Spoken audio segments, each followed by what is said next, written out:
Halo semuanya, kembali lagi bersama saya Michael. Di video kali ini kita akan bahas update market crypto. Kita akan melihat berita-berita yang ada.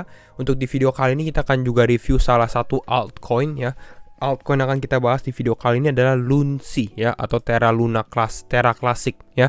Ya memang mungkin teman-teman familiar dengan Luna. Kita akan lihat karena memang dia naiknya cukup signifikan hari ini. Kira-kira ada apa? Nanti kita lihat juga secara teknikalnya bagaimana untuk Lunsi dengan beritanya. Jadi kalau misalnya teman-teman suka video ini, jangan lupa untuk share videonya, like ataupun subscribe. Tidak lupa kita nanti juga akan bahas analisa teknikal untuk Bitcoin kira-kira bagaimana ke depannya. Walaupun kalau kita lihat untuk sekarang sebenarnya masih lebih ke arah sideways ya. Kita akan langsung masuk aja ke dalam video. Kita update dulu.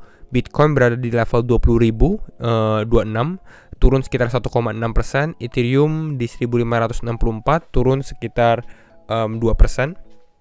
Market mengalami penurunan, tapi penurunannya tidak terlalu signifikan sebenarnya ya. Kalau kita lihat selama 24 jam terakhir, nah kita bisa lihat ya, bukan hanya Lunsi, tapi di sini kita lihat Terra Classic USD atau USDC juga mengalami kenaikan yang cukup besar, signifikan ya, 52%. Kita ada Balancer di 13%, EOS di 4%, Leo di 2,6%. Sebenarnya tidak, altcoin tidak terlalu signifikan untuk kenaikannya. Lebih banyak yang mengalami koreksi ya, mungkin sekitar 3-4% kalau kita lihat dari sini. Kalau kita lihat secara fear and greed, kita di extreme fear ke bawah lagi di level 20 ya. Jadi secara sentimen kemarin sempat naik sedikit. Kalau kita dari sini one month, kalau kita lihat dari sini, nah one month ya, ini sempat naik sedikit, lalu mengalami penurunan lagi ya. Kita bisa perhatikan seperti ini. Kita lihat bahas dulu untuk Terra Classic di sini Lunsi. Kenapa bisa naik 82% ya? Sebenarnya ini kita bahas dulu tentang Lunsi ya kira-kira. Nah, Lunsi ini kan sebenarnya kripto yang bisa dibilang untuk saat ini nggak terlalu banyak ada kegunaannya juga ya kalau dibandingkan dengan Luna yang baru gitu ya. Kalau teman-teman belum familiar, mungkin teman-teman bisa cek video-video kita membahas tentang Luna, tentang Lunsi dan lain-lainnya ya. Nah, tapi untuk Lunsi saat ini ada dua ya kegunaannya sebenarnya, atau dua yang bisa attract new investor atau investor baru ya. Yang pertama apa? Yang pertama adalah staking. Token staking went live as part of Lunsi V2022 network upgrade kedua-dua ya. Dan kalau menurut data di 30 Agustus lebih dari 402 miliar token have been staked. Jadi udah di staking 402 miliar token. Tapi yang perlu diperhatikan sebenarnya ini total supply token Lunsi ini sangat besar gitu ya. Di sini maksimum supply-nya 6,9 berapa nih triliun mungkin ya. Jadi sangat-sangat besar sekali dan nggak terlalu signifikan kalau kita lihat 402 billion token ini, karena ini hanya sekitar 6% of the supply, 6% of the supply. Seperti itu. Dan memang kegunaan staking ya biasanya adalah dapat reward ya, seperti menaruh bunga ya di bank. Tapi masalahnya ini angkanya cukup fluktuasi gitu, itu perbedaannya. Tapi reward rate-nya kalau kita lihat staking rate-nya sendiri cukup besar, yaitu di sekitar 37,8%. Jadi besar kalau dibandingkan dengan beberapa altcoin lainnya gitu ya. Nah, lalu yang kedua ini adalah, jadi kan kita pertama membahas bagaimana cara Lunsi ini attract new investor. Yang pertama adalah staking. Yang kedua ini lebih ke arah untuk burning ya, karena supply Lunsi ini sangat-sangat besar yang waktu itu terjadi di pack antara USD yang harusnya $1, sekarang kita bisa lihat USDC aja di 0,03 gitu ya. Nah itu yang masalahnya, makanya mereka harus burning tokennya at least untuk mendapatkan penguatan lagi gitu ya. Dan di sini developer have also introduced token burning to increase scarcity. Jadi developer-developernya ini memberikan token burning ya, jadi bisa dibakar lah token-tokennya ya. The Lunsi Burner website. Jadi di sini ada Lunsi Burner website. Di sini kita lihat Lunsi Burner untuk bulan Agustus. Di sini kita bisa lihat ada beberapa kali burning gitu ya, di tanggal 6, tanggal 9, tanggal 12, lalu di sini cukup tinggi tanggal 19. Ini untuk Lunsi burnernya. Lalu sisanya di bawah sini nggak terlalu banyak sebenarnya ya untuk burning Lunsi. Tapi bisa kita lihat setiap hari ini pasti ada jumlah Lunsi yang dibakar, walaupun tidak signifikan kalau menurut saya ya, karena secara supply-nya cukup besar. Nah, lalu apa yang membuat Lunsi ini naiknya cukup tinggi, atau Terra Classic lah bisa kita bahas seperti itu. Yang membuat naik dia cukup tinggi adalah ini. proposal baru, yaitu adalah kalau tidak salah sudah akan diimplementasikan dalam 1 atau 2 hari ke depan, yaitu adalah 1.2% tax, ya 1,2% tax. Jadi intinya adalah kalau misalnya teman-teman mulai transaksi atau membeli lunsi, ya mungkin di exchange, itu nanti akan ada tax, kena pajak, bisa dibilang seperti itu. Jadi beli 10, misalnya beli 10 lunsi, dapatnya nanti cuma 9, berapa, kira-kira seperti itu. Ya di sini ada gambarannya. Will the tax burn put you off buying lunsi? Misalnya teman-teman beli 1 juta lunsi, ya, dan akan mendapatkan 988.000. Ya, kira-kira ini ada pajaknya lah, bisa dibilang gitu ya. Jadi kira-kira mekanismenya itu. Dan kenapa bisa burning? Karena bukan hanya tax seperti ini akan diimplementasikan ke dalam will be charged and burn for on-chain activity such as sending between wallets and smart contract that interact with chain. Jadi untuk on-chain activity ini semuanya akan kena. Jadi setiap transaksi ini pasti akan kebakar. Artinya apa? Artinya kalau kita mulai transaksi di Lunsi Network, makin lama total supply ini makin lama makin berkurang gitu. Makanya dia mengalami kenaikan.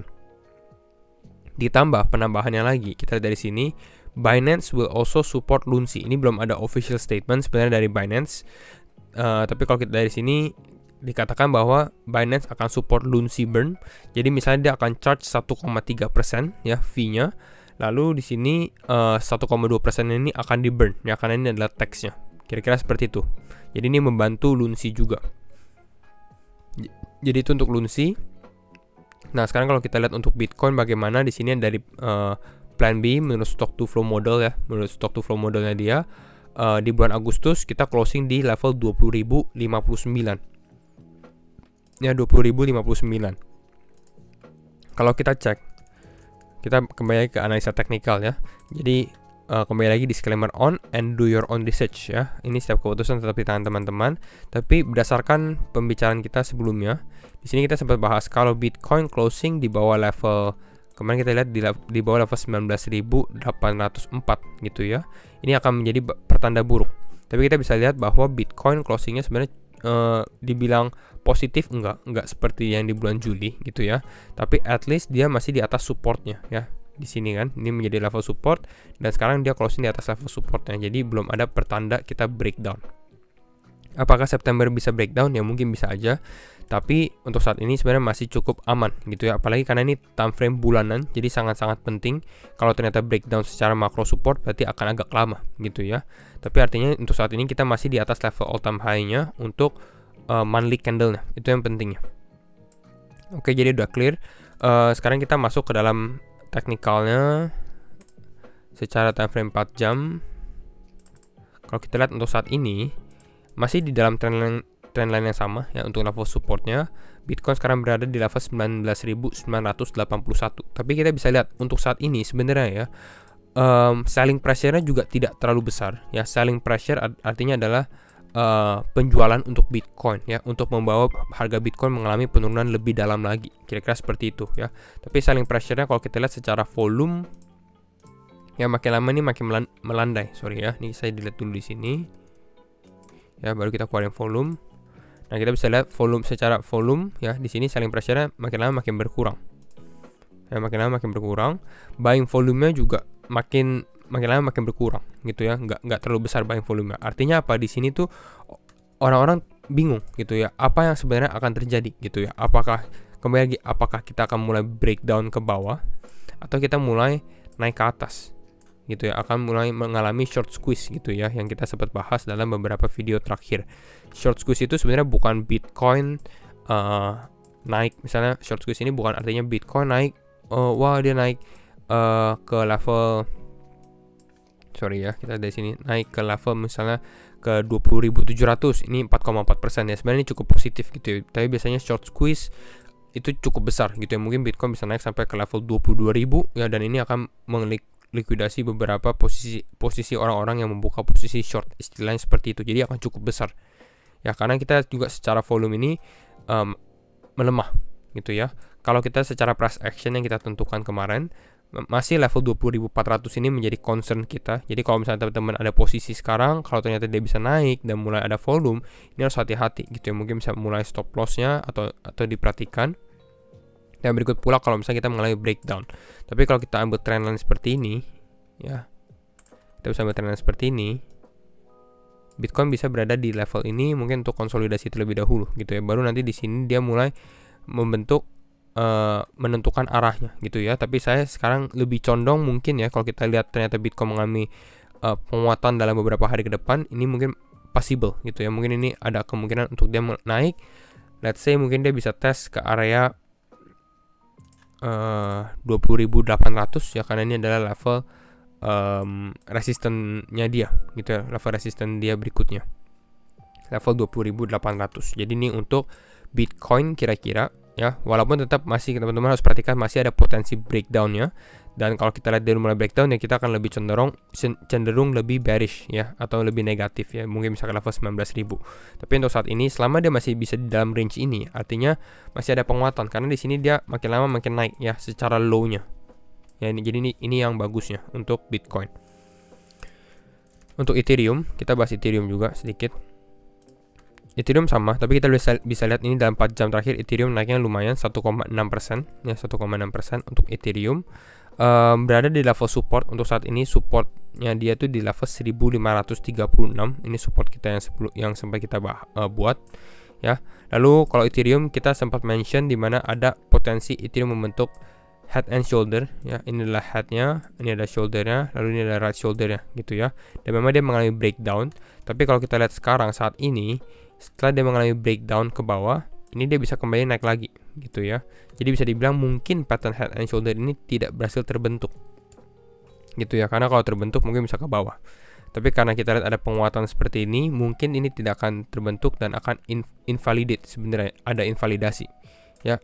Terlebih lagi sebenarnya dia sudah di atas trend line-nya, dia di trend line head and shoulder ini. Jadi itu tuh good news untuk Ethereum. Walaupun saya masih condong kalau tanya Ethereum apakah setelah the merge ini akan positif atau negatif, tapi mungkin lebih lihat ada kemungkinannya buy on rumor, sell on news untuk Ethereum ya. Karena Ethereum atau Ethereum Classic itu salah satu beberapa aset yang berhubungan dengan Ethereum ya, naiknya cukup signifikan pada saat ada berita kapan sih the merge, tanggalnya dan lain-lainnya gitu ya. Jadi mungkin kalau mereka mengalami koreksi yang cukup dalam, ada kemungkinan gitu ya, kira-kira itu untuk Ethereum. Tapi kita menunggu ya. Salah satu halnya kalau kita dari Ethereum ini, untuk dia testing ke trendline yang warna kuning ini gitu ya, mungkin ke area level kisaran level 1600-an. Kalau Ethereum mulai naik, mulai breakout juga ya, ada kemungkinan kita tes lagi ke level 1700-an.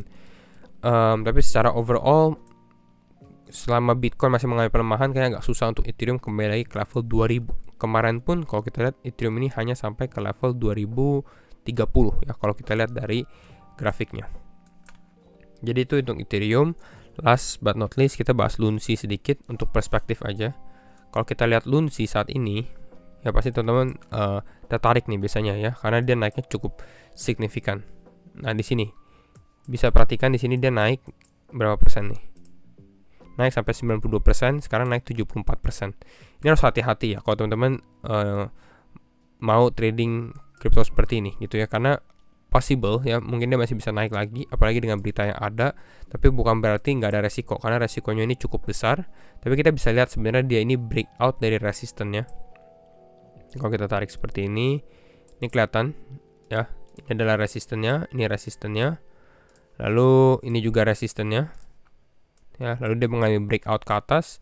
Dan kalau kita lihat untuk resisten berikutnya di daerah ini sebenarnya tidak terlalu banyak resisten di area ini ya. Price discovery lah bisa dibilang ya, sejak Lunsi ini berganti nama gitu. Jadi ini untuk Lunsi yang kita bisa lihat gitu ya, dimana dia memang mengalami breakout, tapi harus sedikit hati-hati akan hal tersebut. Mungkin kita bisa melihat dulu, kita cari Fibonacci-nya di sini. Mungkin ke level ini, karena ini adalah bottom yang cukup valid. Kita lihat di sini ada 3 kali dia testing, 1, 2, 3, lalu ada testing lagi di area awal sini. Jadi ini adalah support yang cukup kuat gitu ya. Dan kalau kita perhatikan di sini, kita setup ya, kita setup sini, kita ganti chartnya, Fibo-nya, dan ini kelihatan secara Fibonacci-nya dia udah overstretch sebenarnya ya. Ini bahkan sudah reach level 2,618. Nah kalau seperti ini saya rasa agak susah sebenarnya untuk dia naik lagi, karena dia udah benar-benar tes ke level 2,618, which is ini adalah golden ratio-nya juga.